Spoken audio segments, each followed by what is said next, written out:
ഞണ്ട് ഞണ്ട്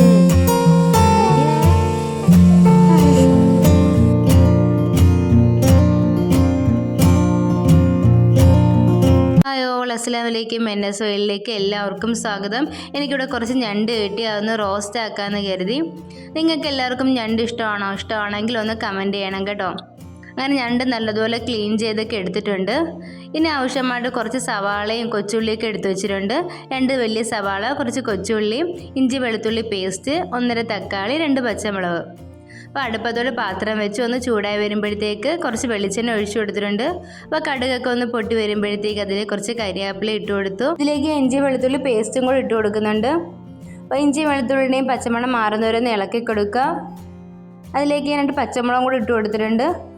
അതിനുശേഷം അതിലേക്ക് ഞാൻ അരിഞ്ഞു വെച്ചിരിക്കുന്ന ഉള്ളി എല്ലാം കൂടെ എടുത്ത് ഇട്ട് കൊടുക്കുകയാണ്.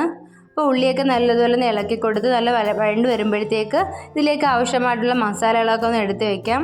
3 സ്പൂൺ മല്ലിപ്പൊടി, 2.5 സ്പൂൺ മുളക് പൊടി, 1.5 സ്പൂൺ മസാലപ്പൊടി, 1.5 സ്പൂൺ കുരുമുളക് പൊടി. ഇതെല്ലാം കൂടെ വഴണ്ട് വന്നിരിക്കുന്ന ഉള്ളിയിലേക്ക് ഞാൻ ഇട്ട് കൊടുത്തിട്ടുണ്ട്.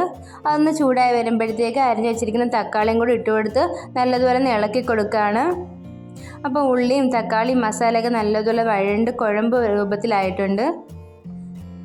ഇതിലേക്ക് ഞാൻ നല്ല ചൂട് 1 കപ്പ് വെള്ളവും കൂടെ അതിനകത്ത് ഒഴിച്ചു കൊടുക്കുകയാണ്.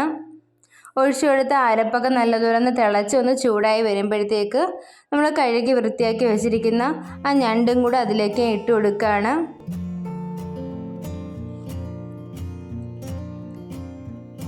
ഞണ്ടെല്ലാം കൂടി ഇട്ട് കൊടുത്തിട്ട് ഒന്ന് ചെറുതായിട്ടൊന്ന് ഇളക്കി കൊടുക്കുക. മസാല എല്ലാം അതിലേക്ക് പിടിക്കുന്ന രീതിയിൽ ഒന്ന് ഇളക്കി കൊടുത്ത ശേഷം ഞാൻ അടച്ചു വയ്ക്കുകയാണ്. അതൊന്ന് വെന്ത് വരട്ടെ. ഞാനൊന്ന് ഇളക്കി കൊടുക്കുകയാണ്. ആ ഞണ്ടിലേക്ക് അരപ്പൊക്കെ ഒന്ന് പിടിക്കുന്ന രീതിയിൽ ചെറുതായിട്ടൊന്ന് ഇളക്കി കൊടുക്കുകയാണ്. അപ്പോൾ വെള്ളമൊക്കെ വറ്റി ഒന്ന് കുറുകി വരുന്നുണ്ട്. അപ്പോൾ ഇതിലേക്ക് ഞാൻ നല്ല ചൂട് അപ്പമാണ് ഇവിടെ തയ്യാറാക്കുന്നത്. അപ്പോൾ നല്ല അപ്പത്തിൻ്റെ കൂടെയും ദോശയുടെ കൂടെയും ചപ്പാത്തിയുടെ കൂടെയും കഴിക്കാൻ പറ്റിയ സൂപ്പർ റെസിപ്പിയാണ്. ഇതാ ഞണ്ട് റോസ്റ്റ് റെഡി ആയിട്ടുണ്ട്. ഞാൻ ഇവിടെ നല്ല ചൂട് അപ്പത്തിൻ്റെ കൂടെയാണ് ഞാൻ ഞണ്ട് റോസ്റ്റ് റെഡിയാക്കി എടുത്തിരിക്കുന്നത്. അപ്പോൾ എല്ലാവരും ഇതേപോലെ ഒന്ന് തയ്യാറാക്കി നോക്കുക. അപ്പോൾ ഈ വീഡിയോ എല്ലാവർക്കും ഇഷ്ടപ്പെട്ടെന്ന് വിശ്വസിക്കുന്നു. ഇഷ്ടപ്പെട്ടെങ്കിൽ ലൈക്ക് ചെയ്യുക, ഷെയർ ചെയ്യുക, കമൻറ്റ് ചെയ്യുക. സബ്സ്ക്രൈബ് ചെയ്യാതെ ആരെങ്കിലും കാണുന്നുണ്ടെങ്കിൽ ഒന്ന് സബ്സ്ക്രൈബ് ചെയ്ത് സപ്പോർട്ട് ചെയ്യണേ.